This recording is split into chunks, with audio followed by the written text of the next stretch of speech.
Hello, everyone. Welcome to Grip Lock, Foundation Disc Golf's weekly podcast. I'm Hunter, joined as always by Trevor and Konner. Hey. Worlds has come, Worlds has gone. And it was in our backyard, so we got a lot to talk about. You live at Worlds? I do. Shoot, man. That was your house out there in the driving range? They call me Mr. Worldwide for a reason. Holy cow. Hit him with it. We're going to go over a full Worlds recap. We're also going to talk about the courses. Then we'll have a little Trevor's trivia. And then I want to give at least a more in-depth New London update because there's a lot of rumors out there. There's a lot of stuff spreading.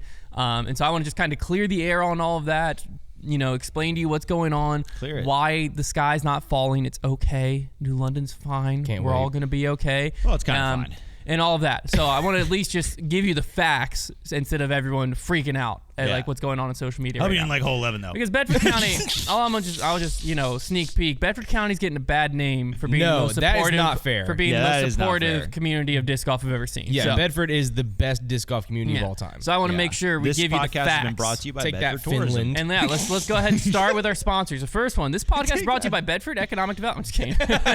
No, but this this podcast is brought to you by Manscaped. Today, the leaders in male grooming at Manscaped are helping us spice up hair care regimen on our head with something fresh. Get ready for game-changing new scalp buffer from Manscaped. Let's break down why you need to add this to your hair care routine. Break it down, Hunt. First things first, check out these thick silicone bristles.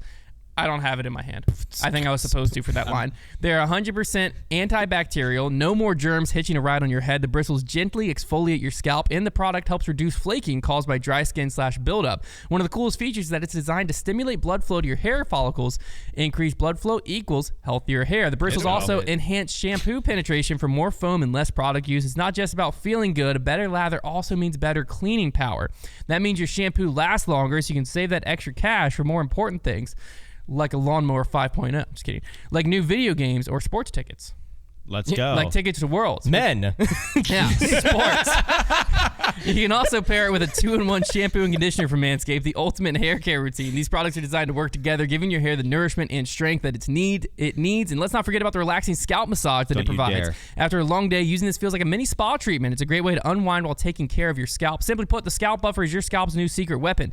Its antibacterial silicone bristles keep your scalp healthy, maximizes shampoo performance, gives you a soothing massage, kicks bacteria to the curb, and stores away like a champ. Your hair routine just got a serious upgrade. Take your scalp from zero to hero with the scalp buffer. Get 20% off and free shipping with code GRIPLOCKED at manscaped.com. Again, that's 20% off and free shipping with code GRIPLOCKED, one word GRIPLOCKED, over at manscaped.com. Let me throw it over to Trevor to tell you about our other sponsor for today. All right. Have you guys ever gotten spam calls? If you're like me, you get them all the time, constantly, and they've gotten worse over the years. Not just the amount of spam calls I get, but they're getting more clever. They'll use area codes that look like they would be calls I would be getting from maybe my hometown or where I live. They've gotten smart at this thing, and they are super annoying. I mean, sometimes I'll literally leave the room, interrupt my life to try and answer one of these things just to realize it's a spam call. They are absolutely the worst. Now, I know one of the reasons I get so many spam calls is because big companies can't keep our data safe. Recently, AT&T revealed that nearly all their customers' call and text records have been exposed in a massive data breach. The stolen logs also contain a record of every number AT&T customers called or texted. So even if you don't use AT&T, if someone who texted you did, then your number has been exposed. So what can you do to protect yourself? That's where Aura, the sponsor of today's video, comes in. Aura will alert me if they find my phone number or any other sensitive information has been compromised, and they give me fast fraud alerts if anyone tries to use that data to access my credit card or bank accounts. Aura also does so much more to keep my family safe too. I get things like transaction monitoring, a VPN, antivirus, a password manager, parental controls, and identity theft insurance. You can get all this on one app at one affordable price. What I'm most excited about is their AI-powered call assistant that picks up unknown calls on my behalf to screen them for spam or scams. The AI forwards legitimate calls to me so I don't miss my appointments and emergencies, and it protects me from harmful text messages by filtering out known spam numbers and scanning links in the message for phishing threats. If you don't want to leave yourself or your family vulnerable to data breaches, you can go to aura.com/foundation and try out your first 2 weeks for free. It's also linked below in the description. That's aura.com/foundation. Thanks again to Aura for sponsoring this episode. All right, a little Worlds recap. Hunter, dude, your shirt blends into the gold on the logo so much, it's kind of hurting my brain. That's orange. That's orange on the logo, sir. Well, also the logo CGI. That's Yeah, fair. people don't know that. People don't know that. You see my hand just goes like... Yeah, see, Pretty good technology there. Watch it glitch. Our audio listeners love that. Yeah. Okay, on the MPO side, we had Isaac Robinson, the now two-time back-to-back world champ. Take it down. Niklas Antila came in second. Eagle McMahon in third. Over on FPO, we had Evelina Salonen take down her first ever world championship, her second major of the year. Kat Murch came in second, and Kristen Tatar came in third. Now, if you were watching Worlds, maybe you just watched the first round, and you're like, wait a minute. There's a name missing from that podium that was on the podium all week long. That is Holland Hanley. She came out the gates on fire with a 10 under par at New London. Over the next 2 rounds, or 3 rounds actually, she extended her score to 20 under par going into the final round. So she was 20 under through 4 rounds, which would have been enough to win her the tournament had she just Holland handed it over. Even par. Nice, Trev. Unfortunately, she shot 8 over in the final round to end up 12 strokes under for the tournament. 2 strokes ahead of her starting score, and she fell completely off the podium. That was a major bummer. And a major bummer. Good, a major nice, bummer. good word. Yeah, it was at a major and it was a bummer. Holland Hanley, man, really confusing player for me because you watch round 1 and you just see such a level of dominance throwing the disc, and then even that second day out there at Ivy, like she just has. Like in the FPO division, in both divisions, MPO and FPO, like some players just have a different level of pop on the disc when they're throwing it. And Holland is that player in FPO. When she throws it, like it looks different than a lot of the players out there. And putting's kind of always been a weakness of her game. She never was super strong on the putting green. But realistically, what ended up costing her, I mean, as we saw, putting was not a factor in this tournament. But as we saw, what got her into trouble was just throwing the disc out of bounds and just being careless at the end of the day. And I thought she looked invincible after round 1. I expected her to at least be able to hold on to the lead. Certainly she wasn't running away with it, but I'm like, okay, she should be able to hold on to this one. But yeah, just an awful last day there. And it was a real bummer because. That was just a tough day and a wild final round. Yeah, well, I mean, she came in 4th place, and to your point, she threw out of bounds 27 times during the tournament. That is a lot. As a whole, with 12 of them coming in that final round. That's a lot. So it's hard to win. Look, it's hard to win a tournament when you can't putt. Evelina did it. It's really freaking hard to win a tournament when you throw OB 27 times. Because not only is that just 27 strokes, no matter how you slice and dice it, that's for sure. But it's a lot more than that because a lot of times you can't advance up the fairway nearly as much. Maybe you have to go to a drop zone depending on the hole. Like that could end up legitimately maybe of costing her 35, 40 strokes when it's all said and done. That'd be a fun stat to know, like OB throws and then how much it actually cost you. Right. Like not like, oh, it would have been a 10-foot putt. That's a hard one to kind of figure out statistically, but it would have been a 10-foot putt. Instead, you had to go to an 80-foot drop zone. Like that isn't 1 stroke. That's at least 2 strokes right there. Oh, yeah. But on the flip side of the coin, Evelina Salonen, like I said, not a good putting performance from her, even in the final round. I think she went, I would even say, 10 for 17 inside circle 1, something like that. Well, it's not just the 10 for 17 because that's bad, but it's how the missed ones looked. Yes. Yeah. No, like it. But where you have to give her credit, right? Because she's a world champion, and there's a reason she's a world champion. And I was looking at the stats, and I was like, okay, she led the field in Circle 1 in regulation. She led the field in Circle 2 in regulation. Look at that stat. But here it is. This is the statistic. Gained tee to green. Evelina Salonen gained 41.44 strokes on the average person in the field, tee to green. Kat Murch in second only gained 18. That right there. There's the stat. If you throw the disc as well as Evelina, so you might be saying, was there anyone else close? Heidi Line was the second best gain tee to green in the field at 28. That's still 13 strokes behind That's Evelina. What it looks like in FPO when you have a lot of OB. And what that also tells me is what were those round ratings coming in? Were they crazy? Because of how many OB strokes were being thrown? That's a good point. I don't know. Like final round, what was the hot round rating? She averaged 998 for the event. That's actually really surprising because final round was rated only 966. But what was the hot round like final day when people were spraying it? Like what? Final day was a 6 under from Jennifer Allen, rated 1013. Okay, that's not too crazy. No, I thought they'd be higher. I think it's because there was already a cut though. It was a cut. Yeah, I would say. Well, let's actually look at round. Round 2 at Ivy. Hot round was 5 under from Evelina Salonen, 1015. Oh, yeah, that surprises me. Well, I think a big part of it was Kristen Tatar, the highest rated player in the field, didn't have a good weekend. That's true. And that ends up hurting, which we'll talk about Kristen in a second. But Evelina, she did what she had to do. Like, she came out the gates a little slow. I think she shot a 4-under opening round. She slowly picked it up as the tournament went on. She was able to tie for the lead after round 3, fell into second, but only 1 stroke back after round 4. And then, like I said, was able to do what she had to do. Really, the crucial stretch for her was 13, 14, 15. She got 3 birdies in a row. On hole 18, she took a bogey, but she was able to lay up because she had plenty of strokes to play with. And if you notice, too, look at the par numbers associated with almost all of those birdies but one, not par 3s, which when you're Evelina and you throw the disc far, you're able to get yourself in a position where you're able to have short upshots and get within 10 feet of the basket. Yeah. And that was really the key for Evelina, is getting close enough that you could basically chip it. And I think that's what it comes down to. Is it's impressive that she was able to keep her composure, because that's very difficult, and continue to throw the disc well. But like, anybody who's not a good putter knows the feeling of thinking, I need to be so perfect off the tee right now, because if that thing even just takes a little hop to 20 feet, I'm not going to make that putt. And it's a difficult way to win disc golf. And this just proves even more that if Evelina, I mean, how many strokes did she lose putting? That's a great question there, Trev. Great question. Let's look at the statistics here.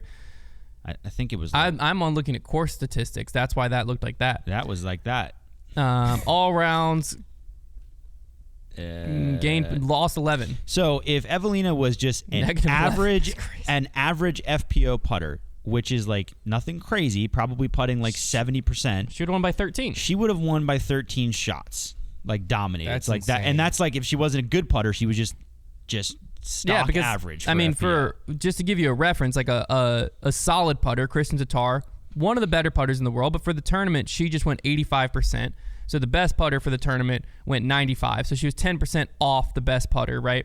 For the tournament. I mean, she was pretty high up there though. Yeah. Okay. So we'll go with here like a 77%. Paige Pierce. Yeah, that's pretty average. 77%. She gained 2 strokes putting. Yeah. So you add that to Evelina. That's what is that? 14 strokes basically, because she's almost at 12. That's 14 stroke swing.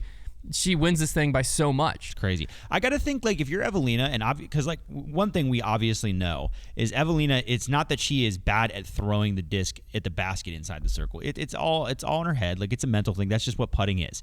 And there's no shame in that. But I just wondered, like, when you win a tournament like this, where you literally are able to look back and think, it doesn't matter what I did on that putting green. Does that not give you some boost of confidence? That's what I was going to say. In the next tournament, being like, being in the putting green and just thinking, it doesn't really matter if this goes in or not. It just doesn't really matter. Just keep it close. I want to spin it on its head a little bit, all right? Because first off, I don't want to take away from Evelina Salonen as the reigning world champion.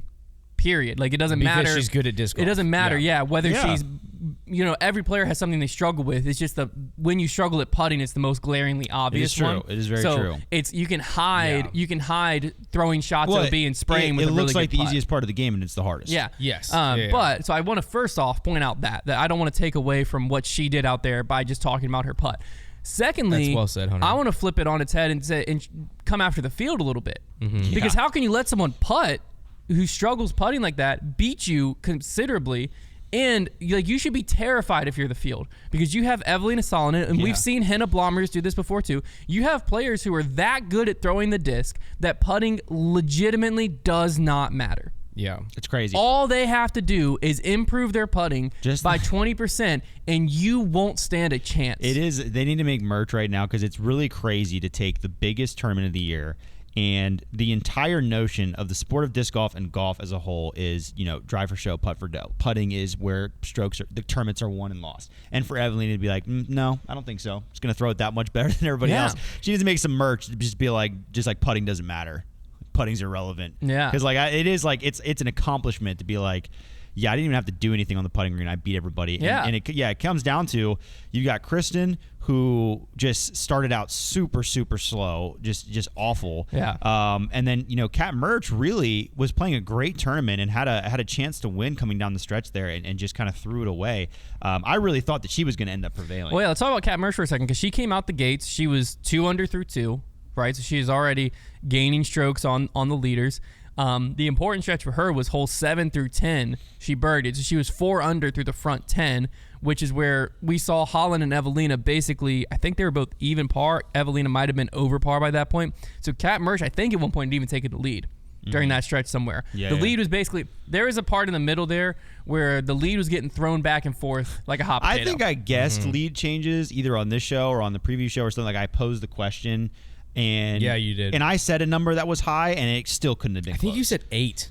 I think I said 6 or 8 or somewhere in that I'm pretty range. sure you I said think it 8. changed that much in the final round. It might have. Yeah. It got ridiculous. It got thrown around. But Kat Mertz, after hole 10, just cooled off, unfortunately for her, because she lost by 2, and the last 8 holes she went 4 over. Well, so there's another situation 16 where was really where it fell apart too, because like that was a hole where she was in position off the tee, I believe, and then just turned it over out of bounds. Yeah, well, it was just the final stretch. I mean, Evelina went even on the final stretch. Had Kat Mertz went even on the final stretch, she's your world champ. Yeah. It's just that simple. But it was a very impressive performance from her, and I think it's something that she'll be very proud of, because coming second at a world championship, podium at a world championship, that's a very good accomplishment regardless of it. I think it will sting in the short term because you're always thinking of what could have been. Like, all I had to do was, not turn a disc over too much, make this putt here, not throw a B there, whatever. It always comes down to these little itty bitty shots. But once you take the full picture of like, well, no, I'm the second best player in the world according to the world championship.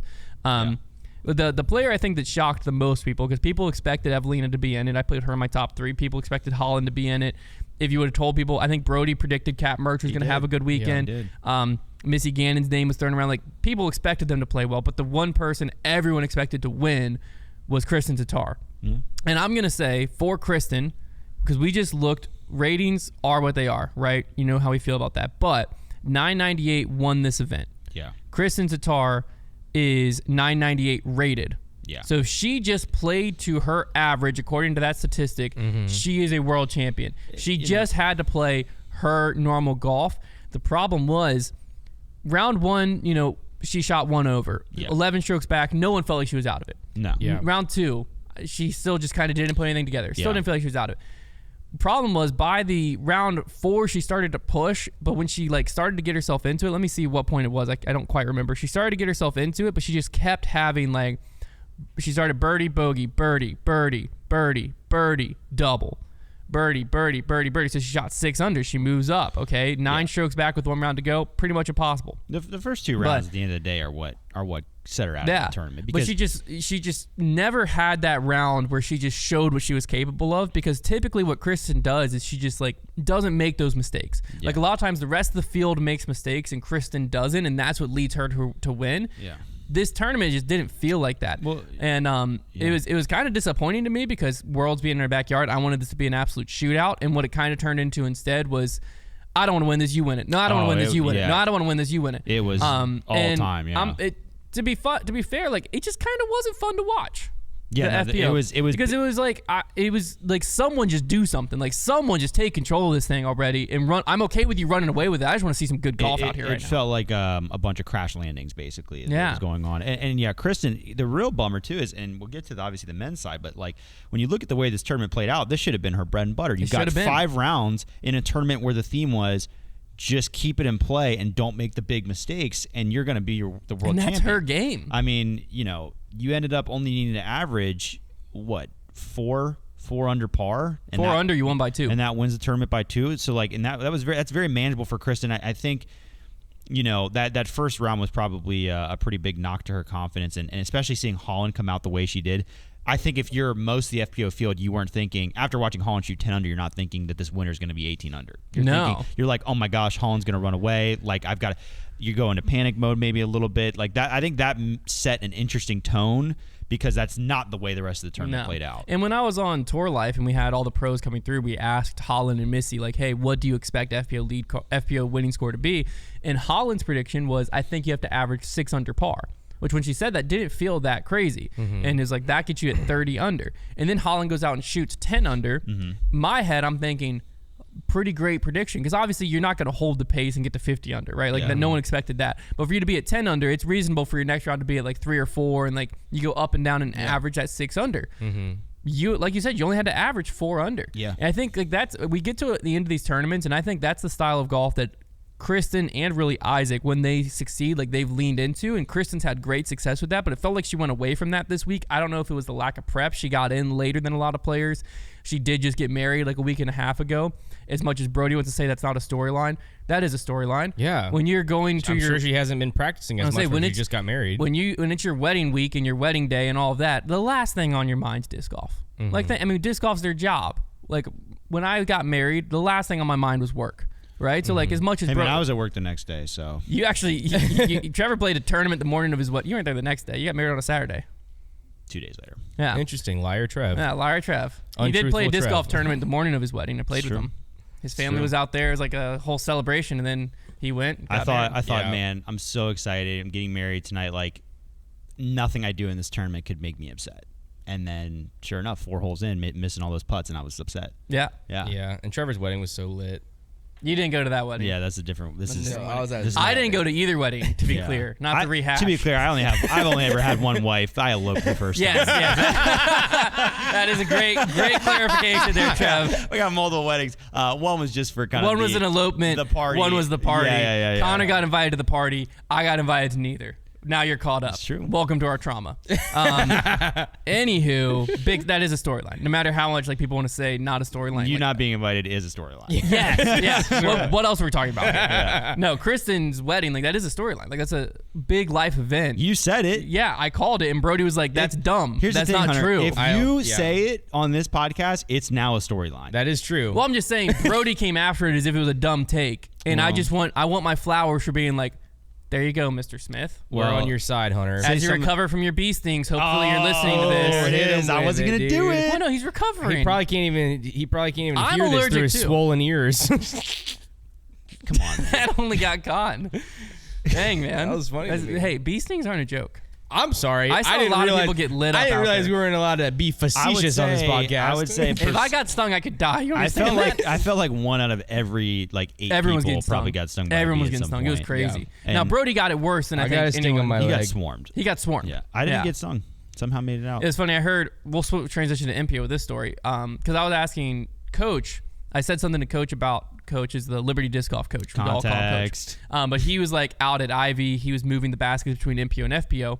And so when he was walking with Clayton Lewis, who foundation employee, he ended up cashing, I believe. Yeah, he did. Yeah. Heck yeah, Clayton. Props Come to on, Clayton. Clayton. Let's play a little game called What Did Clayton Make? Anyways, but Clayton was on Brody's card because they were the lead card of the B pool, and Brody apparently threw an upshot, and it was on hole 15 or something. It was on one of those slanted greens, and it rolled away way down the hill, OB. So then Brody just abandoned the lie and just re-threw. Clayton was down where it rolled to, so Clayton picked it up and brought it up to Brody. And Coach said that Clayton handed him the disc, and Coach is up the hill watching this, and Brody just starts taking the disc and just beating his legs. And Coach is like, man, he really took that shot personal. That's crazy. Yeah. And he just said he didn't stop. He started beating both legs. And Coach at that moment was just like, holy cow, this dude's having a mental breakdown. Brody's losing it. Yeah, he's like, that was the final straw that broke Brody's back. He said, and then he started running away and swatting his hands up. And he goes, and that was the moment everyone realized he's getting swarmed by bees right now. And he said, then as he got closer, you could see bees just all over him, and Brody's just killing him left and right. Holy crap! And apparently he had a lot of confirmed kills. Yeah, he did. He did say that he walked up and that someone was like, "Hey man, I went back out and tried to spray that bee's nest," and Brody was like, "What are you talking about, man? I killed them all." Brody went down the bees. But yeah, he apparently went and apologized to the gallery too because he wanted to obviously keep playing. People were out there to watch him. I don't know how many people went over there, but people were there to see Brody play, obviously. Yeah. And he got lit up by bees. His hands were swelling, his legs and all of that. Dang, dude. Popped a bunch of Benadryl, and so I'm sure he was just kind of popped a Benny. Not on the planet. But anyways, shout out Clayton. He came in 75th and he made $545. Dang, Clayton. That's awesome. Clayton, are you gonna take us out on a date? Pizza on Clayton. Yeah, I think we should all be dated. I think we should all be dated. We did help him prep. We didn't ask him. Dang it! If he cashed, he could have given us both 20.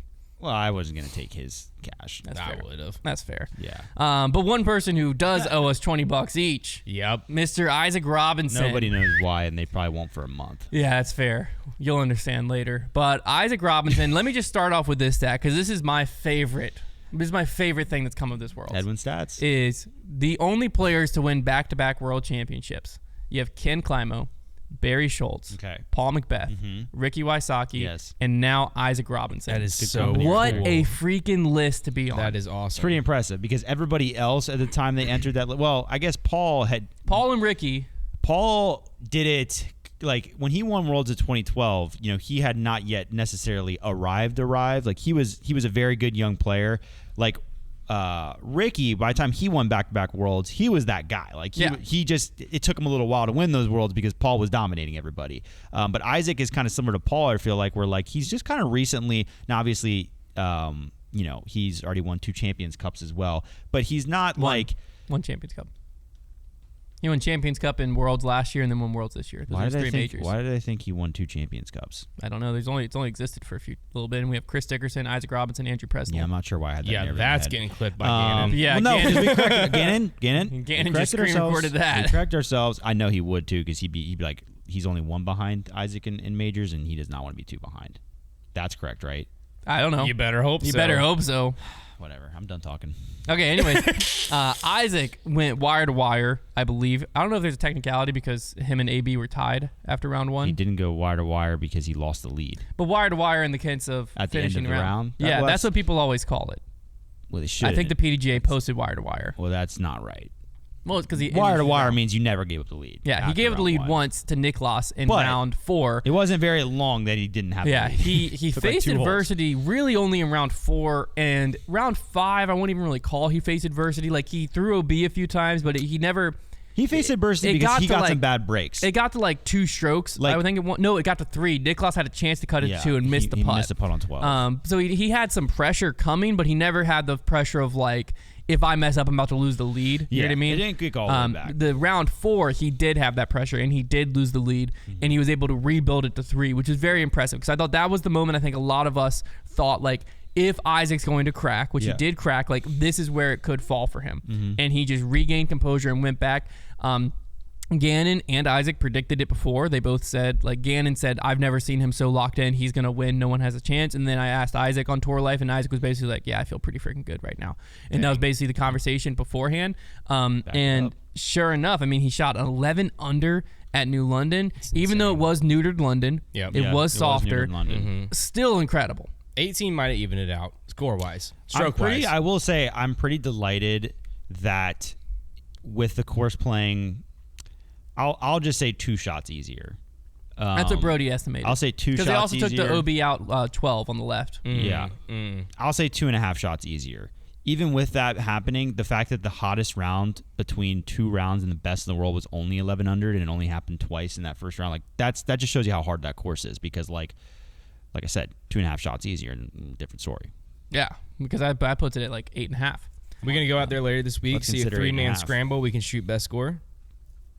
Oh my gosh. We might have to do an unlimited mulligan challenge I was again. gonna say I don't Yeah. even know if we could. I did unlimited mulligan and I got to 10 Well, under we with were- Paul, but it took me like I mean, we were just everything thinking. I had. We were just thinking. Hunter and I were like, do we think we could even shoot what Holland shot between 2 rounds at the FPO layout? I'm like, I don't think so. It was 12. No, it was 15. Like, probably not. It'd because take some good golf. Because Yeah. that 10 under is very legit. It's incredible. Yeah. But anyways, Isaac Robinson, it was, Dixon Jowers posted on his Facebook group, and he put it great, which is, I watch Isaac Robinson all year, and I think, man, how did this guy win Worlds last year?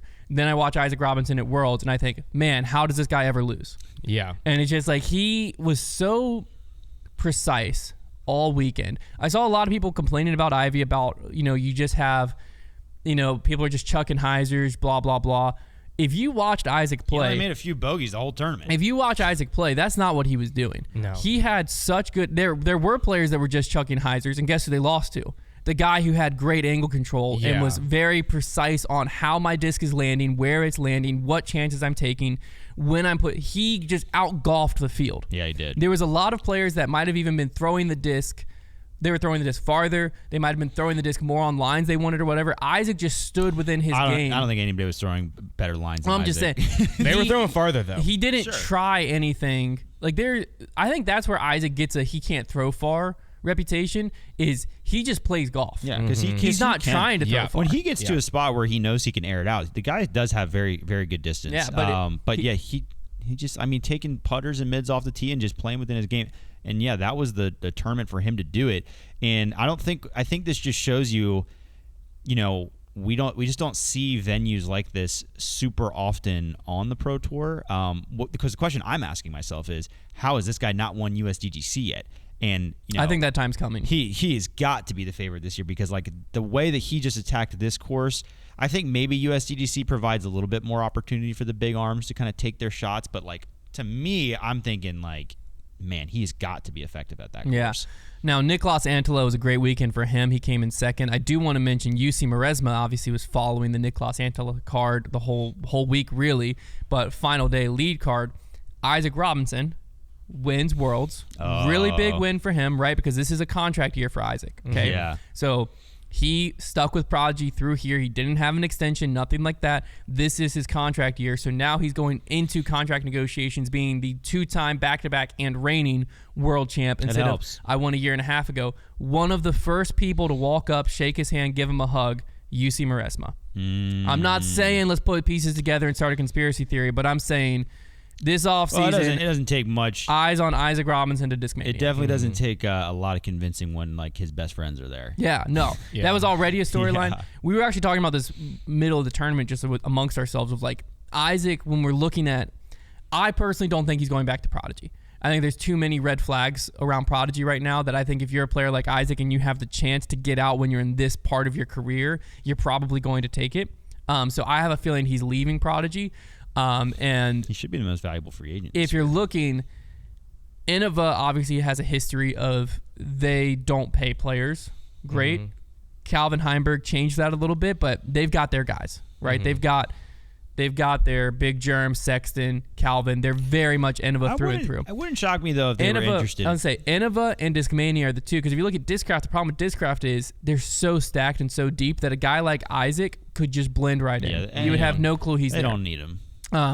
Discmania, what I really like is they feel like if they're able to hold their team 5 years from now, they will be the Discraft, because they have Niklas, they have Kyle Klein, they have Gannon Burr. Gavin Babcock shows a lot of promise. Alden Harris has a good potential. If they sign Isaac, like, you now have a solid chance that you have the number one player in the world for the next several years. And extremely sustainable like crowd too, because that's like all the young guys' favorites. Yeah. Like the young people in disc golf, those are all their favorites. Exactly. So you've got good sustainability in So your product. I really like Isaac to Discmania. I did before, but watching UC, I don't know what UC said in his ear. He probably just said congrats on a world championship, but if we could get a lip reader on it, that'd be sick. I think he said 10 years, 10 mil. I don't know. I don't know what he said, but I noticed that, because I don't know if Trevor heard me, but Trevor was like standing right in front of me.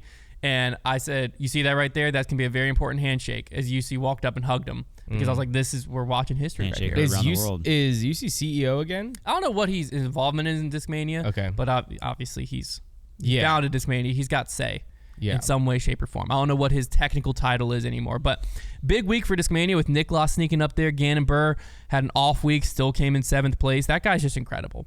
Like, if you're watching his game, like, he seemed frustrated throughout the week at multiple different times. He was not playing his best game. Like, it was very obvious out there.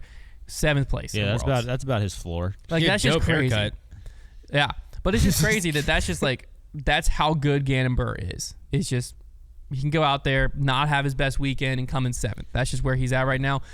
Eagle McMahon, really impressive weekend from him. He made a long post basically saying that, there's been so many questions about him. Like, to him, people are asking him, like, do you regret switching to MVP? How's the elbow feel? Is that what's holding you back? And, like, all this. And he's like, I considered myself pretty strong mentally before this, but, like, all of that chirping had, like, have me doubting myself. He's like, so I went into this week, all I want to do is just focus on my play, focus on being intentional with every shot. And so I told myself, I'm not checking scores. Yeah. He said, I'm out there to just lock in, focus on my play, focus on the next shot, and that's all I care about. And he seemed like he was saying, I'm really proud of this one because I did that, and I looked up and I'm in 3rd. Yeah. Like, I think it was an important confidence moment of, like, I only lost by 5, and I was out there basically just playing disc golf, not focusing on anything. Like, I was out there just playing my game, and I was in contention. Yeah.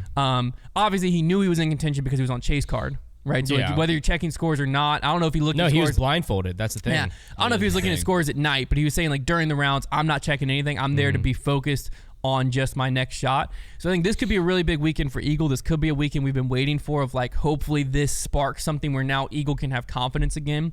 and go into the remainder of the season and maybe be able to pick up a win. Because he obviously is, we've always talked about how much talent he has, him and Simon both. It's just sometimes the mental side is what they have to overcome to get back there. And this was an important one for Eagle, post-surgery, new bag, to get that one under there. Eagle. I think when we're all said and done, Eagles, he's going to get back to normal sooner rather than later. I think at least by early next season he'll be winning something. I always think, and I think for Eagle he needed this. I think the whole I'm just gonna play this tournament, play my game, and just see what happens. He probably just needed that for his game. But I do wonder, obviously he knew he was on chase card. What would happen if all of a sudden he was only 5 shots back and Isaac played well the final day? What would happen if all of a sudden you get hole 16 and not knowing a thing about anything, your caddy all of a sudden has to tell you hey, by the way, you're now tied for the lead, and all of that emotion and pressure hits you at one single time, and you have to absorb it. Part of me feels like I would freak out. I would crap my pants. Well, and to be fair, I'm saying part of me feels like if you're in Eagle shoes or someone like that shoes who's played in those moments, I feel like that might have just awoken a beast, and he might have just been holy frick, I'm back. The interesting thing though is went off. You're playing all those holes for birdie if you're Eagle, because you're not worried about situations. So you're playing them, you're just playing for birdie. You're playing free, yeah. So the only time that would really come back to bite you if you're not aware of the scores is if it's a scenario where it's hey, you just need to go par. And you're still playing for birdie and trying to force it. That would be crazy imagine everybody in the field knows that Eagle has a 1-shot lead, and he gets to the final hole and tries to go for Eagle over the houses, and it's just chip it up there. What are you doing? Well, it's one of the tournaments he won, and he said I had no idea I was winning. Yeah. I didn't check scores. I didn't know I won. And he won by 1. And it was geez. Yeah. Good thing he made the right decision. Living on the edge. Go ahead. I was going to say, if you're looking at the top 10, there's really one player. Two surprises. One big surprise. Sullivan Tipton, I think, is the other one you're talking about. Yeah, that's a pretty big surprise. But he was on lead card at USDGC last year. He's been up there. I would say he's better, but it's still considering the other names, absolutely. It's very good. Robbie C must be the best caddy of all time. Must be. It worked for Brody at Music City that one time. With it. But come on, huh? The big thing was Luke Taylor. This kid, I'm calling him a kid because I think he's 18. I don't know his actual age. We're getting to the age where we can call a lot of these players kids. He's 10 years younger than me. I had that when we were hanging out with the vlog squad with Isaac and all them, and I asked them who among you is the oldest, and it was Gavin, Babs. and then he was younger than me, barely, but younger than me. I was that's tough. Yeah, that's tough. But Luke Taylor, kid crushes. Yeah, that was crap. That was takeaway of the week, which it was very impressive because he really reminded me of Carmichael. What's his first name? Lucas Carmichael. That we just maybe because they have a similar first name, but his play style and how far he threw reminded me of him. So you had round 1, he got on lead card. He shot 9 under. So going into round 2, he's on lead card. Round 2, he slipped a little bit. He fell down into 8th place. He shot only 2 under out at Ivy. So in my head, I was thinking there was Luke Taylor had his moment. He kind of crumbled, but it's it's good. Thanks for coming out, Luke Taylor. Yeah, it was okay, that's good. You got lead card experience at a major. That's something you can't train for. That's really good to have early in your career. That was my whole thought process. Then round 3, he fires off a 7 under, gets back on lead card, and then just stayed on lead card in round 4, and then stayed in 4th place for Worlds. Worlds. That putt he made on 14 was sick. Yeah, that was electric. I think DGN and him posted Everybody posted it. Everyone and their mom we posted will it. Eventually. But 4th place, he made $11,000 too. That's a great weekend. What's his earnings for the season so far? That's a great point. Let's look at this. 1032 rated. Does he not full tour? $16,000. So he had made $5,000 pre-World. No, Worlds isn't in yet. Worlds isn't in yet. Okay, so he'll be at $27,000. Wow. Yeah. That's pretty great. Yeah. That's a pretty penny. Yeah, because I think prior to this, you probably had heard his name before. He came in 5th at the Preserve. Played a half tour. He came in 5th at the Preserve, 9th at Beaver State. So he's had. He went on a stretch where he went 10th at Portland, 9th at Beaver State, 5th at Preserve. Yeah, I'm gonna go ahead and say Luke Taylor might be next up. But then you had 37th at Des Moines, still fine. 24th at Ledgestone, 18th at Idlewild. He's actually got some really good finishes. He has some very solid finishes. I think it was 2021.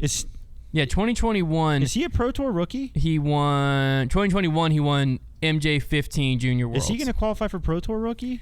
I don't know if he. will. Let me look at 2023. Let's see what he did last year. Last year? A whole bunch. Yeah, he played too many last year. Last year technically would have been his rookie season, I think. Did he win? What? Did he win Rookie of the Year? I don't think so. Joey Buckets did.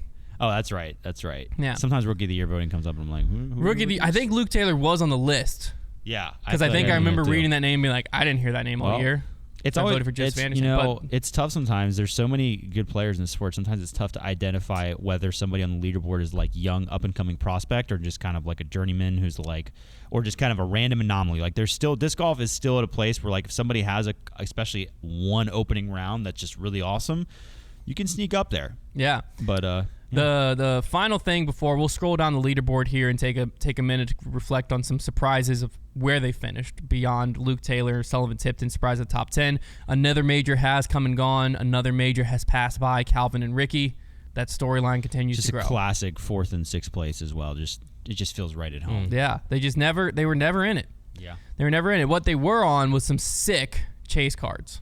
Dude, yeah. Talk about some of the best non-lead cards. We had some real split. We had like Paul and Rick, like 3 cards in a row. I was like, Ricky and Paul, 3 cards in a row were together. Yeah. You rarely ever saw the majority of the gallery anywhere. The gallery was always split because there's so many. Yeah, there's cards so many all great over the cards. place. Yeah, I mean even Simon's card. Like yesterday, you had AB's card went off. They had a pretty solid gallery. Paul's card was either right before or right after them. Pretty solid gallery. Simon's card came through. I forget who he was with. Pretty solid gallery. Chase card had a pretty good gallery, and then lead card had a great gallery. And I was like, man, if everyone was on one hole, it would look like the European Open. Yeah. Like if everyone was on one thing. Yeah.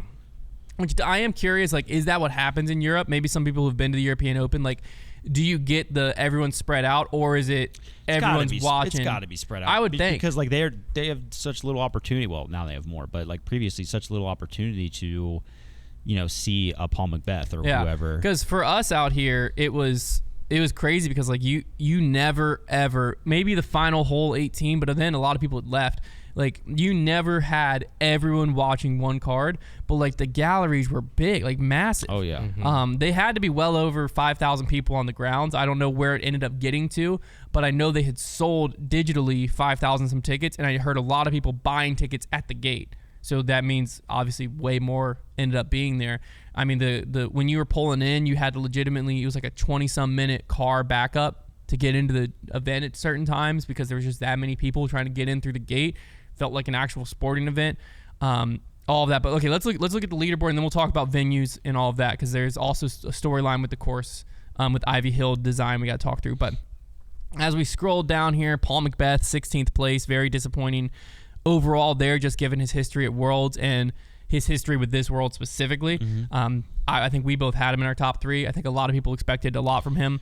Obviously, his Worlds reign of first or second for a decade ended last year.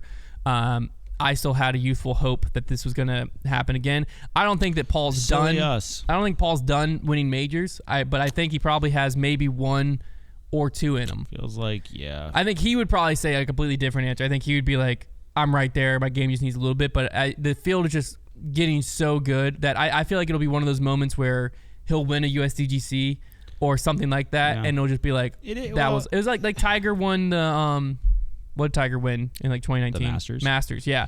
Like I think it'll be like a moment like that. It's tough because it's not like when I watch him, it's not like it's like, oh man, Paul's getting old. He really just can't get it out there. Like there's still the physical ability there. He's not ancient. No. It's just his game's unpolished. In particular, his putting. His putting is just so not what it used to be.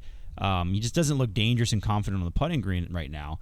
And yeah, so I'm not willing to say. I really do think if he could figure it out, he could really quickly ascend right back up to the top. Like this could be a situation where he has an off season where he's really able to put in some work. And next year things look a lot different because he has had a pretty good back end of the season. He's just not really delivering on the expectations that Paul Macbeth comes with. Yeah. But yeah, when I look at him, it's just like flashes of brilliance muddled in with just an awful putt here or just a shank there. Like it looks like a pro who's out of practice. That's what it looks. It looks like a guy who is awesome at disc golf, but just throws a shot that he has. Like Isaac Robinson is not going out there and missing a 20-footer or shanking a drive on any kind of consistent basis. He's dialed, and Paul right now is just not dialed at that level. Very much so. I do think. Who was your dark horse pick? Emerson. Let's go. Yours is Bradley. Bradley William beat out Emerson Keith by 2 strokes. Really That's big good. for me. I Really- think I might have just passed you. You did. 'Cause I think I had an FPO pick because majors for our preview show are worth double points. So I got 4 points. Really good picks from both of them. They're both in the top 25. That's never happens, really. Bradley had a pretty good first round at He New did. London. One person I was very impressed with out here this weekend, he ended up slipping a little bit, but at one point he was top 10, was Kevin Jones. He finished top 20 out here. Kevin's been playing That's better. it. Yeah, ever since the switch to Innova, he's playing a little freer. Let's see. Anyone else that's surprising to be down here? Gavin Babcock underperformed to my expectations. Ezra Aderhold came in 46th. Really would have expected him to do better. Gavin Rathbun was another guy that I thought these courses could have worked well for. Ezra Robinson, pretty insane last round. Yeah, he got into the top 10. 11 down? I believe. No, Hot was 10 from Simon, I think. Am I wrong? I am wrong. 11 under, Ezra Robinson. That's fine. Yeah, he got into the top 10 with that. So brothers finished top 10 at Worlds. Yeah. They're so that's good. sick. They're so good. It's disgusting. Beyond that, let me see if there's anyone else that was surprising. This is a tough scene for me because my Trevor's trivia today was basically like, where did that guy finish? Oh, I'm very sorry. You know what? I'll stop looking. Okay. I'll stop looking. It'll totally work. It's not your fault. Yeah. Not your fault, to be clear. I only looked at the names I called out. Yeah. So, Okay. Do you mind if I have a little segment off the top of the dome here really quick? yeah, go for it. Yeah, it's called Get Clipped by Gannon. Okay. Mm-hmm. Hole 17 at Ivy is one of the best, fairest holes in our sport. I think it really separates who the good disc golfers are from the bad disc golfers. It's great. And I think the true colors of disc golf skill and ability come out on that hole. May I one-up you? Yeah. Because I think there's a hole out there that's better. Okay. Hole 14 at Ivy. Okay. I think, what I love about hole 14 I at just Ivy. love how beautiful that sheer rock face is. I think, what I love about it is really the tee shot allows players to kind of pick and choose how aggressive they want to get. Oh, yeah, They for can sure. really push. You can bite way- off a lot there. You can bite up as much as you want, really. And you get to see the way that different companies' discs skip. Yes. And then hole 14, the green's all about angle control. Yeah. All right, like people who Or have the angle gray, control, as I call it. they never get rollaways. They're like hole 14. If you're a good disc golfer, right, you weren't getting a rollaway on hole 14. There's no way around it. It was all about touch, and that's what I've always been an advocate of. We need more touch in disc golf, and I thought that hole was a good Well, and word. also Beautiful. it even shows how much touch you need to have with the chains too. It's Exactly. not it's not enough to have touch on the green. You have to have touch with the chains. Exactly. too. Well, because Yeah, when you think about a basket's meant to be attacked from all different angles. Yeah. They don't design a basket to be like, hey, this is a catching device for when you approach here. So like from the bottom of it, it's a good thing that pros don't really practice a lot, and that's Yeah. on them. Yeah. Pros need to be Dig a hole in your backyard. Yeah, they need to be elevating a basket 15 or feet elevated above them. basket. That's an easier thing to do. Yeah, they need to be putting it 15 feet above them and throwing nose up putts into the chains. Well, and it also shows. I think it puts pressure. It really puts pressure on our top disc golf manufacturers. It's like, why is nobody creating discs that are as evolved as elevation Yeah, discs? that's a great point. Yeah, that's a great point. If everyone we had had a koi, out there, exactly. so I I mean, thought it the same puts thing. pressure on Discmania, Yeah. MVP, Project. You name any company that doesn't have a koi. Gateway. really puts. Gateway. That is really embarrassing out there for all the Gateway sponsored players. It was tough. that they lost the tournament because they didn't have a koi. It was tough. They're super stupid, super soft. Still rolled away. And that's our segment Silly. called clipped You've gotta by put silly in there. clipped by Gannon, because none of that's true. If you didn't catch that, you don't know this I tournament. say, man, we're going on long enough here that they might actually. None of believe that's us. true. Somebody's No, gonna, somebody's skip ahead in the podcast and just land on that. Ivy Hill was called by Ezra Robinson. Hole 14 was called the worst hole he's ever played in disc golf, with a bunch of clown emojis. Hole 17. I think, to be fair from both angles, because you had Drew Gibson was very, very vocal. Drew has a reputation, so there was a lot of people who also immediately played were bad. like, well, if Drew didn't like it, then he played bad, and I now like the course. Fair. I thought was interesting was there's a lot of players that didn't like certain aspects of Ivy, which I think we'll go through hole by hole and kind of explain our logic on which ones we like, don't like. We'll make it quick. But I did find it interesting. Nico LaCastro made his Worlds recap post. First stat he put in there, which is awesome. He has cashed at 17 straight Worlds. That's a long time. Wow. That's crazy. 2007 long to time. now, 17 straight Worlds. Unreal there. Where did he finish? Wait for Trevor trivia. Thank you. Yeah. The second thing he said is he called New London and Ivy the two best venues he thinks he's ever played at for. Wow. He didn't say two best courses, so he didn't say course design, but he did call them the two best venues he thinks they've ever had Worlds at. Wow. Crazy. Crazy from a statement. guy who cashed at 17 straight That worlds. is pretty impressive. That's what I'm saying. That's high praise. Wild. Now he did, like I said, he did specifically use the word venue, so he wasn't saying That's okay. Ivy's the Also, best course course design. But is a little if changed. you hated the course, I don't think you're saying this is one of the best venues you've ever had The Worlds interesting at. thing too about Worlds, if you look back, now we've had them at, I guess one of the biggest ones you could look at is up there at Smugglers Yeah, in GMC. Vermont. Because like if you look, there's been a lot of Worlds hosts that have not necessarily been like, the Maple Hills of the world that people all adore. We've had Emporia twice just in the last like decade. But I mean, yeah, there are definitely some like up in Vermont that are pretty impressive courses. Yeah. Now New London, I didn't We've also hear had Ledgestone twice in the last something like that. years. New London, I didn't hear a single bad thing about. Everybody loved it. Yeah, New London. A lot of people 'Cause were it's so calling it good. like the top 10 course ever played in the world. Gannon gave it a 10 out of 10. Felt really good. It felt great. Felt like we had something to do with it, and we didn't. We didn't. Yeah. Ivy, But we really like it. Ivy, on the other hand, Very mixed. very mixed. And so I think why it's mixed is there are some holes out there that are really, really solid holes. Very, gorgeous, really good stroke separation. There's just a few stretches of just too gimmicky. Well, let's do it to make it really simple. Let's just go good, fine, bad Okay. for each hole. Hole 1, Good. fine. Yeah. I think it's good. Yeah. I think did it's a one good thing I hole. did like about There's nothing wrong with it. I can't think. I want to talk about the starting hole and finishing hole more in depth. The rest of them I just give a grade. Okay. What I did like about hole 1 is it was an easy enough Yeah. shot that was exciting to watch off the tee. Yes. Where it gave players a chance to get going. Even if they messed up, it was realistically a par. I thought it was a perfect level of difficulty for And hole so one. it was something where Perfect. you could mess up. You could put too much highs, you could throw it too high, but it was an exciting shot that held a lot of spectators, Yeah. and it was a get your round going hole. Yeah. So you know what? I'll say good. I like it it. was good. yeah, I think it's a good hole. Hole 2, Fine. Fine. Hole 3, I think Good. was good. Good. Hole 3 was a really tight par 4. Yeah. Hole 4, bad. I'm gonna say fine. I didn't like it. I think it would take very little to make it good. Yes. I think it was Yes. really interesting. That's and how I feel about the whole course. The reason why I say it's fine and not bad is because the shot that doesn't get you past the hay bales gives you like a 25-footer to save your par. Yeah. So I felt like it was fair in the sense that the perfect shot gets rewarded. There also was more depth behind there than people realize. Like a lot of shots. Like I don't think I saw somebody go OB long the entire time. I did. But only one. I did not. The only thing I actually didn't like about it is how many people were jumping over the hay bales. That to me, it just felt. But I thought it was a unique shape for a Yes. hole and a very unique design. I like that you could skip around the hay bales to the right. So I think it's fine. One it reason needs a little tweaking though. One reason I'm saying bad is it was very confusing. Yeah. When I walked up and I'm trying to explain it to my dad, my mom, my brother, Liz, What was confusing about it was a solid 5-minute explanation of if I land over here, they're safe. Okay, if they land here, short of the hay bales, right of these stakes, left of those stakes, that's hazard. If you land over there, that's OB. If you go past the hay bales, short of that, that's safe. If you go deep of that, that's OB. I mean, you're doing that. It's literally if you're Those are either, you're either inbounds, short of the hay bales or the hazard, and then anything beyond that's OB. and left, you're safe. But then too far left, you're OB. But there's stakes. But I'm saying, imagine Like, we were out there I know it was and you're very. I watching. think it was very simple. But if you're filming from home, like if you're watching coverage at home, it's very confusing. yeah, but To I mean, me, nobody was bailing out. A better hole to me is it's just an island green, and the hay bales are behind it. I would. And that's it. I think I would agree Like with to that. me, that's my problem. Is you made what could have just been a good hole, complex, and like I think and I would- complex, I and think you I would brought in agree an with that. aspect of luck of some people are getting to skip just over the hay bale, some people are getting to skip just into the hay bale, and like the people who are like going behind, some are like if it was just hay bales behind, make it an island. It was a long enough shot that there still would have been plenty of stroke separation. If you're not on the island, you're going to a drop zone.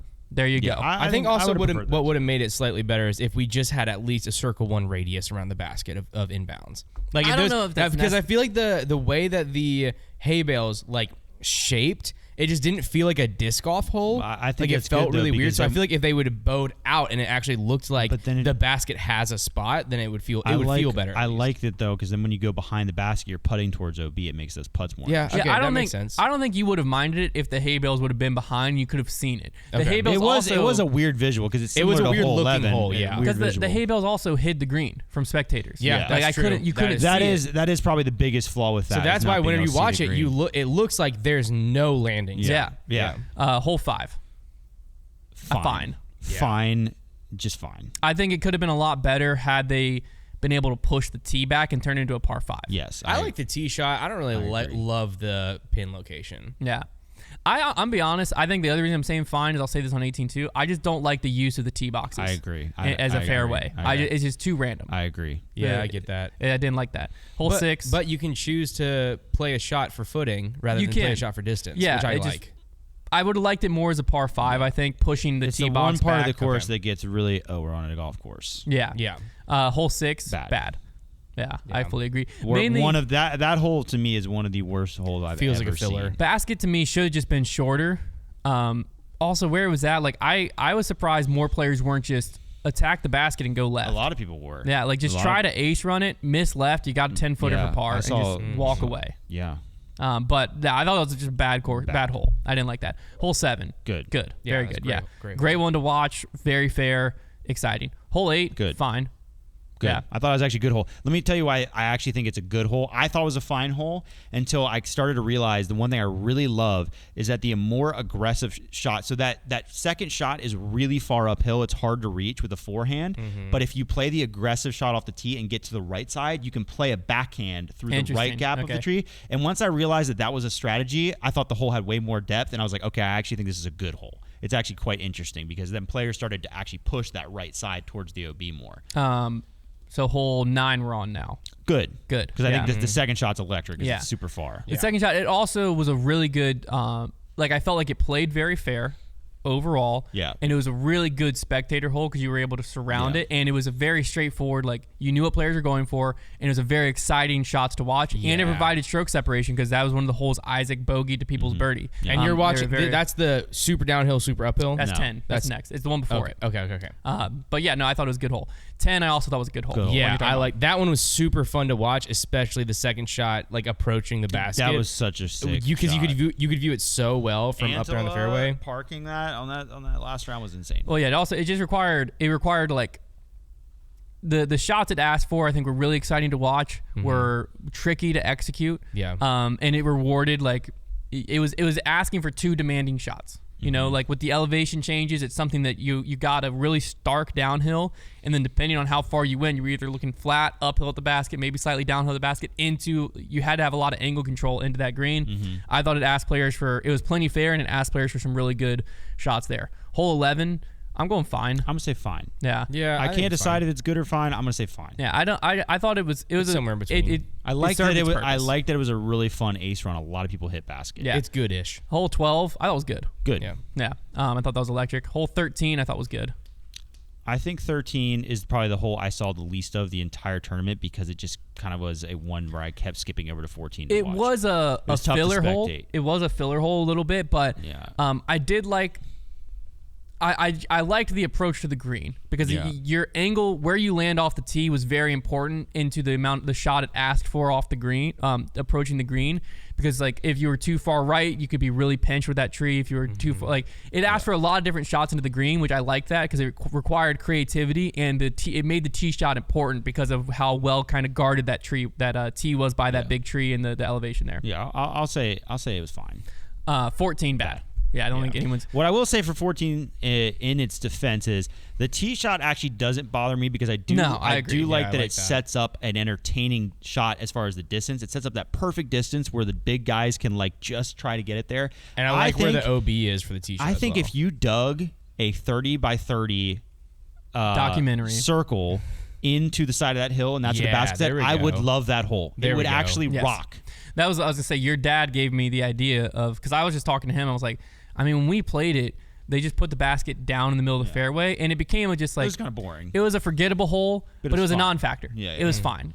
For them, it would have been a really soft par 4. They could have maybe pushed it back, but it was just whatever. Yeah. But then instead putting it up on that hillside made it a bad hole. And your dad goes, all they have to do is just dig it out enough that it's reasonably hilly. It can still be slanted, but just reasonable. Right. He said, and then just put hay bales or something down so if you do get that unlucky roll away, then you're giving them a 35 footer.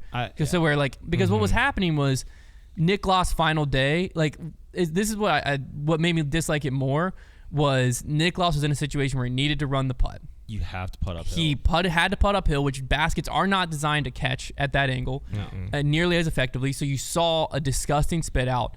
that then really cost him. Luckily, it didn't go OB, but it spit out, rolled slow, way Basically past lost him. in the tournament. And yeah, that was the moment that it just took all the drama out of the event because of that green. Yeah. I mean, we saw it cost other players more drastically. James Proctor had a 10-foot spit out that rolled 200 feet out of bounds. Not to mention, you got players looking like mountain goats trying not to get injured. And the thing that bothered me the most was not only do you have this super steep hill, there was rocks, loose rocks, all over it. So now you're just adding luck into it, because it's one thing if you have a very like consistent surface and it's like, yeah, if you land on Anheuser, it's not going to roll. But when you add a rock in there where it's like it might just pop up on a roller, like that's just terrible. Well, even Isaac's shot, he went layup. Oh, his was so close. And then he threw a like touchy Annie putter, just like a jump putt. Great angle control. I said it as soon as it came out. He was like, "That's fantastic angle control." But it plopped down and it hit a rock and it popped the edge up. And I'm like, and the rock landed on top of it after that. Did you see that? Yeah, but I'm saying like that could have been a moment where like Isaac did everything he was supposed to do. Like he threw 2 layup shots. He threw on Annie with great angle control. It plopped down, and the randomness of those loose rocks on that rock face just popped it right up. And it's like, if you do what the shot's asking you to do, you should be rewarded. Yeah. That's why I didn't like that hole. And I think that's why a lot of people are getting really frustrated with that hole. But yeah, bad hole. 15, fine. Yeah, fine. Yeah. I don't think it was good. It was one of those. I kind of feel the same way of like if they dug out a little radius around the basket, that'd be nice. It was just the whole thing was so uphill. It was so uphill. Yeah. I think it was a little bit much. I'm going to say, just for having to walk it as a spectator, bad. Fair. 16 I thought was good. Good. Yeah, I really liked the decision off the tee. Yeah, it also was another one where it's like very fun, very downhill. Players can just rip on it. Very fun. 17. Bad. I think I have to go a darn bad. shame. The hole because they it's very played scenic. the hole they played this week, bad. Yeah, I'll say I think I have to go bad only bad. because there wasn't enough room. It could be good. I think had they added a wall behind the green or something, it doesn't have to be a high wall, but just a wall where if you hit on the green and you slide, it's going to hit that. It would have at least moved it to fine for me. Or at me. least give you a bailout area on the right. Or a bigger bailout area of some Those type. trees are too much in your face. Yeah. It's Or too just, lucky. I know the golf course wouldn't do this because Trim them up. we'll like just take that willow out. Oh. Like then you could at least had an angle to attack it that could have been safer. But the fact that like legitimately the best success rate shot I saw was skipping it off the water. Yeah. I just hate that. It's a bad hole. It was just a bad hole, and it sucks because it was on hole 17. Luckily, it didn't come into didn't play. matter. Yeah. Because they all bogeyed it. But it's just at that point Isaac had such a big lead. Yeah. But it was like the green's just too tight at the end of the day. Because you also want it. They knew it was gimmicky, and that's why they added a layup area. You want that hole to be good enough that you force the carry, that you won't let Evelina lay it up. Well, that's what I'm saying. Is like if you put that like half wall like they had at DDO behind it, I feel like that fixes the hole to where it's at least fine. Because then it does reward like, oh, if I go mid and I come in with too much pace onto the green, it'll just slide. It's just super lucky. It still would punish the shots that like just sail the basket and go deep, so it still accomplishes that. But it's just, I mean, from water to the OB back, I think it was legitimately like 15, 20 feet. You had to have speed on your disc to make sure you could punch through the trees if you had to, and then you're just not going to slow down. Yeah. So that was bad. And then 18, I think was fine. Fine. Yeah. Again, the tee boxes, I just didn't like the optics. Like I just felt like there wasn't a huge stroke swing opportunity because like if you were playing for par, it was pretty darn easy.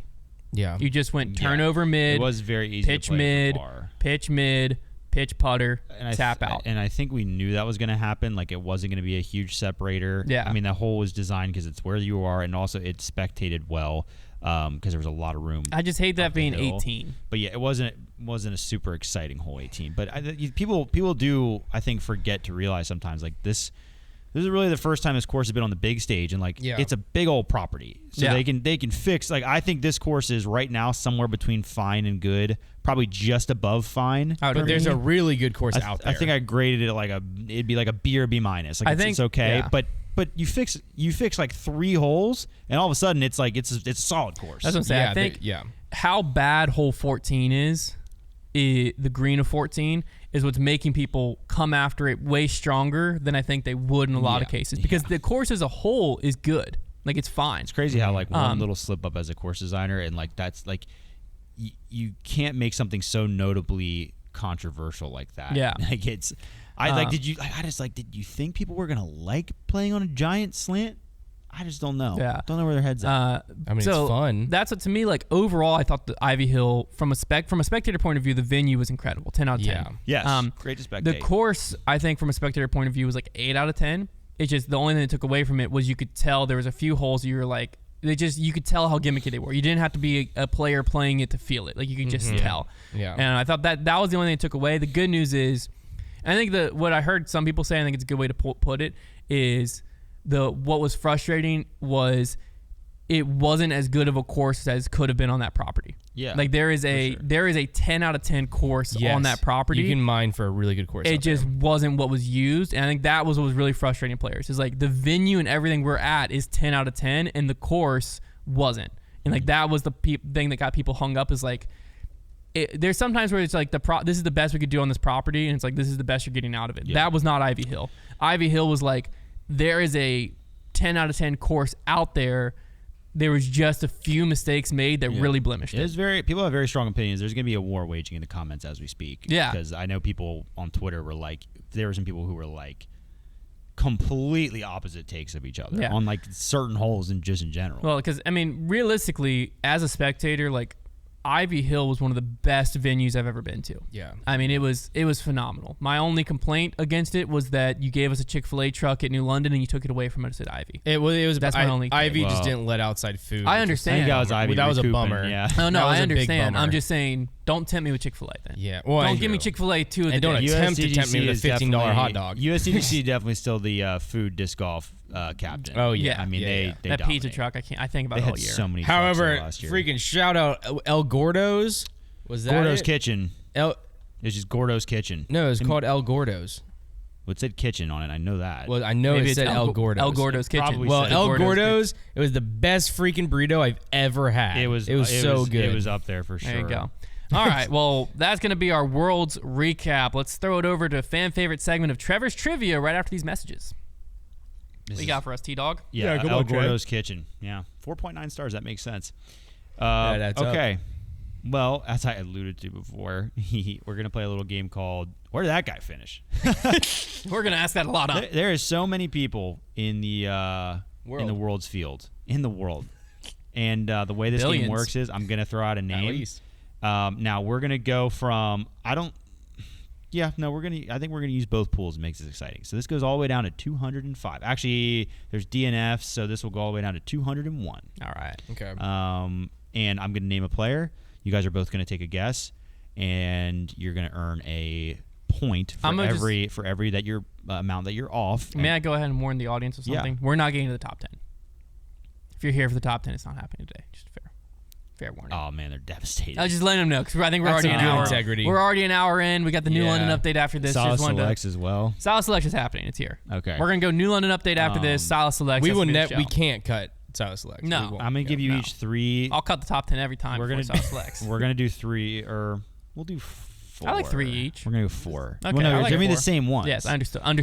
Hunter understands. Okay. Understood. Let's go. Let's see. First one. Mhm. Okay, this is I've good. got no idea. First contestant here, Aaron Gossage. Where'd that guy finish? 23rd. 23rd.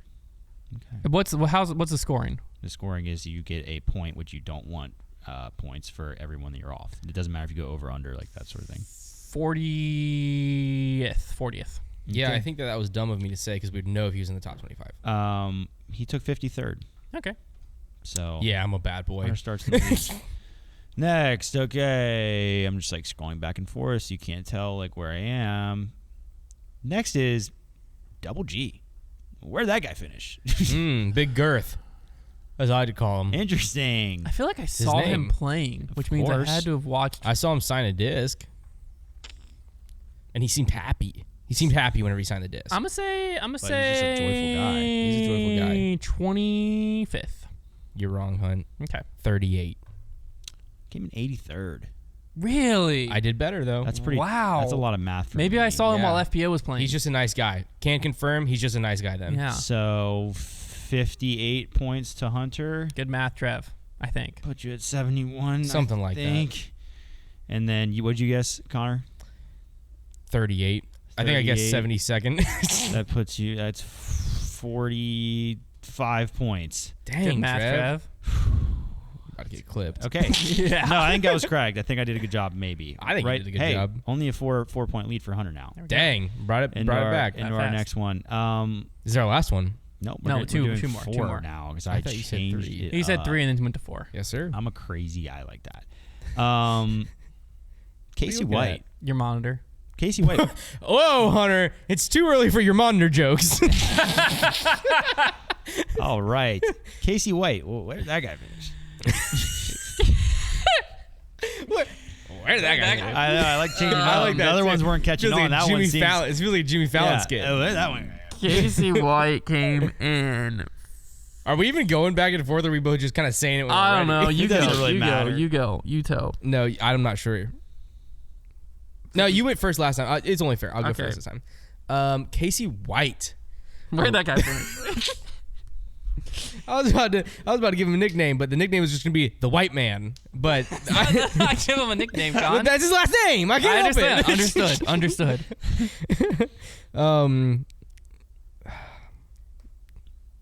Just pick a number. 60th. I was thinking 50th. So I'll go 45th. He came in 69th. Wow, Con. Wow. Great pick. Thank you. You just took the lead. Also, never mind. So you were 9 off there, so 84. All right, final pick. What did you guess? 45th, right? 45th. Yeah.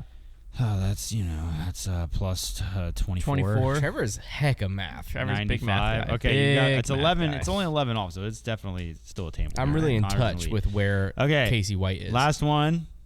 Greg Barsby. Where did that guy finish? Greg Barsby. the Barb Dog. Greg Barsby came in 32nd. Now, do you know that? No. I will say I saw Greg Barsby at one point come off the course. Okay. It was very early in the morning. No, thank. Yeah, it was very early in the morning That's whenever I not saw him. So I'm going to say, but we just had one that was 69th. Is Trevor giving us another one that's close to there? Am I probably- Am I his like? phone's Am I there. savage? He's probably savaging. I'm going to go safe. And I'm going to say 59th. No. Nope. It's locked Okay. in. It's like, One of you is within 1. Please be me. I want to win. what'd you say? 30 something. Ooh. Greg Barsby came in 33rd. Yo! Get lit, Jit. Come on. Dang, he must have had a bad round one day then because it was early in the morning. Maybe it was day one. Maybe. Might have been. All right. Great job, Hunt. Good job, team. You I know win. Greg Bars. I know Greg Barsby better than anyone. He Big just bars. knows where he's at all. Spitz I Bars. We call him Spitz exclusively- Bars. Where's Greg Barsby at right now? I exclusively wear Barsby line merch. Is that Yeah. a thing? I did notice they were vending out of someone's backyard one of the days, which I thought was funny. They That is must have fun. decided not to pay the vendor fee for the vendor village. So That's it was just hilarious. at Ivy, in someone's backyard was a table that said Barsby line and had all of his stuff out, and he was vending. Well, that he is wasn't. I guess it so was like his funny. girlfriend or something was That's a vending. bold That's so play. funny. It was very funny. Okay, we're gonna finish the show off with a new London update. You might have seen Paul posted asking people to like go leave reviews, blah blah blah. It started all these Blah, rumors blah, of blah. well, he's trying to get to be like 5-star He course. posted again today. Did you see it? I did. Okay. But it basically was getting people. It spiraled into rumors of New London's getting fully taken out, all of that stuff. So let me just give you what is going on. Bedford County Economic Development got a grant for $1.5 million from the Virginia state government. I guess technically the governor. So from the people, From the people. because we pay our taxes. That grant does have to be matched, right? So they're pretty much fully matched it. There's basically no hope that it's not going to be matched. That would be the only thing that's stopping this thing. So 1.5 million turns into $3 million. This grant is specifically for development of the New London Tech property. If you rewind to when New London Tech went in, I wasn't a part of the team that put it in, but I was in the know of it going in. It was very well known at that time this day would come. Yeah. We knew lots, as soon as lots are developed, we could lose this course. Yeah. So this wasn't thrown on anybody. This wasn't last minute. thrown. No. This was eventually that would come. We didn't expect it to happen because there are lots for sale still.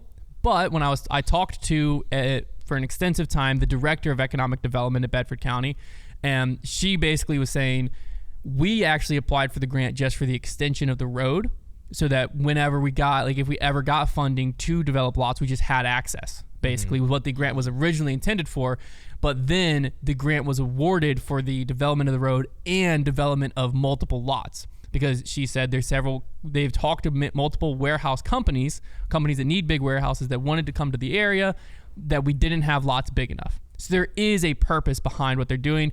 Secondary thing she said was like, when the government gives you this much money, you don't turn it down. No kidding. Like economic development, this is their job. Yeah. So it's like, It'd be pretty dumb. yeah. And they are, Bedford County, economic development included, loves disc golf more than any other city, county, anything I've ever worked with. A massive supporter. No knock against Lynchburg, okay, the city. I've tried working with them. It is completely night and day, Bedford County, right? Like Bedford County bends over backwards to help you. Lynchburg City is much more typical, working with local government, trying to get disc golf stuff to go. A lot of red tape to jump through. Yeah. Bedford County, extremely supportive. That includes the economic development. Who is the one behind this decision? So that's a very important thing. People are getting a lot of hate, a lot of things when they're like, look, we A, told you this could happen eventually, right? B, when it was originally putting in, we warned you like, hey, if you don't use just the conservation easement land, this is even a higher risk because this land's developable, whereas other land's not. C, they're very open and willing to work and support the redesign process because as it lays, it's either 6 or 7 holes. The plans aren't completely final. It's either 6 or 7 holes of New London that's getting taken out.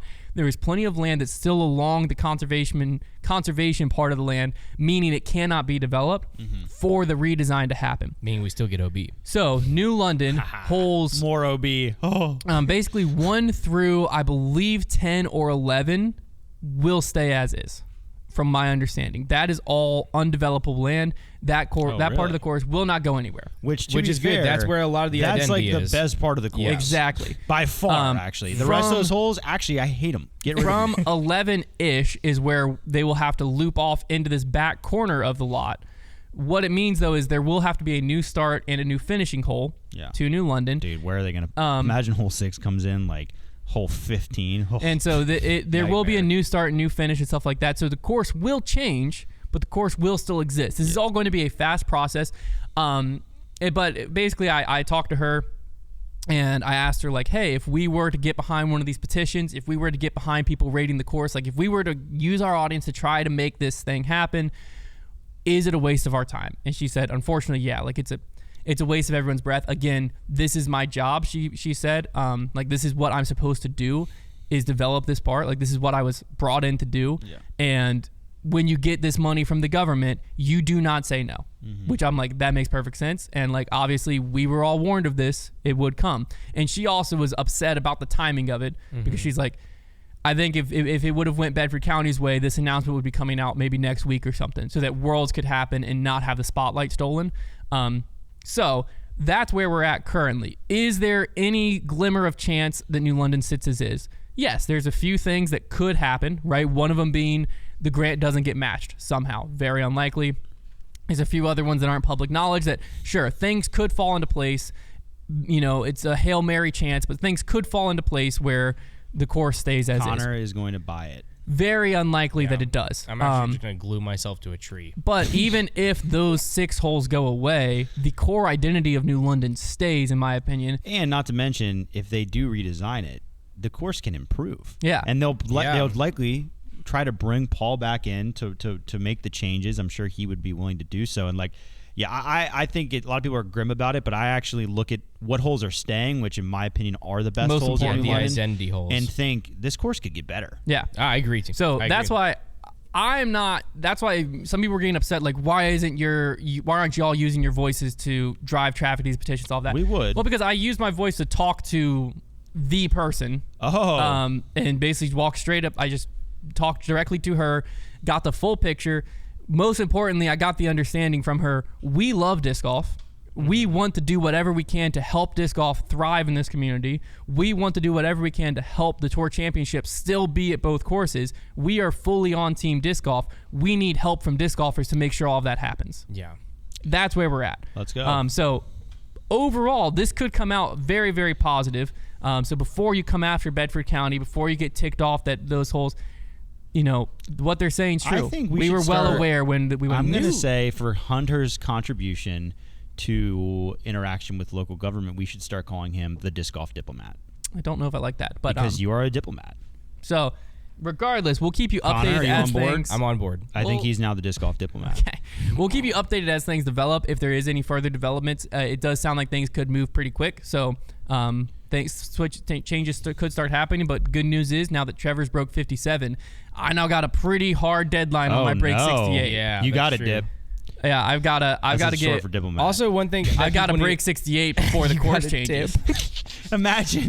Also, Imagine you're like on 17 while there's like a wrecking ball coming through. Be a light. crazy. I'm 2 under right now. Just let me finish. Yeah, hold on 1 second. One thing that people also need to realize is that New London wouldn't be as good as it is, or as clean as it is, or as professional of course as it is, if it wasn't for the support from Bedford County. Absolutely, the course wouldn't go in. If economic development. Well, also they keep it up. Well, I'm saying economic development owns that land.